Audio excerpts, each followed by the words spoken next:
আসসালামু আলাইকুম। নিশ্চয়ই সবাই ভালো আছেন। আলহামদুলিল্লাহ আমিও ভালো আছি। আজকে আপনাদের সাথে শেয়ার করব কিছু গুরুত্বপূর্ণ বিষয়, যে বিষয়গুলো দেখা যায় যে আপনি অ্যালোপ্যাথিক ঔষধ খেয়ে আপনি যদি সারাতে যান তখন আপনার বড় ধরনের রোগে পরিণত হবে। কিন্তু আমি এমনভাবে বলবো যেটা দিয়ে আপনার রোগটা সেরে যাবে, বরঞ্চ শরীরের অন্যান্য রোগও চলে যাবে। আপনার শরীরে ক্ষতি তো হবেই না, অর্থাৎ বাড়তি কোনো রোগ তো দেখা দিবেই না, বরঞ্চ আপনি সুস্থ থাকবেন। কিছু টোটকা বলবো, অর্থাৎ কিছু গুরুত্বপূর্ণ বিষয় বলবো। অনেকেই জানে, অনেকেই জানে না। যেমন অনেকের বমি হয় বা বমি বমি ভাব হয়, তখন পানিতে লবঙ্গ দিয়ে ফুটিয়ে আপনি পান করবেন, তাহলে আপনার বমি বমি ভাবটা চলে যাবে। সর্দি হলে গরম দুধে হলুদ মিশিয়ে পান করবেন, অর্থাৎ গরম দুধে হলুদ মিশিয়ে হলুদ, কাঁচা হলুদ অথবা শুকনো হলুদের গুঁড়ো মিশিয়ে আপনি সেটা খাবেন। এরপর হলো মাথা ঘোরা, মধু ও লেবুর পানি পান করুন, তাহলে আপনার মাথা ঘোরা ভাবটা সেরে যাবে।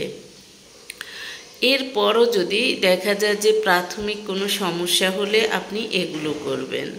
এরপর যদি ডায়রিয়া দেখা দিলে আপনি দই দিয়ে ভাত খাবেন। অন্যদিকে আপনার যদি দাঁতের ব্যথা হয়, এইসব সমস্যাগুলো মানুষের থাকেই। দাঁতের ব্যথায় আপনি আদার রস গরম করে আপনি দাঁতের মাড়িতে লাগিয়ে দিবেন, তাহলে আপনার দাঁতের ব্যথা চলে যাবে। কাশি হলে তুলসী পাতা, আদা, মধু মিশিয়ে খাবেন।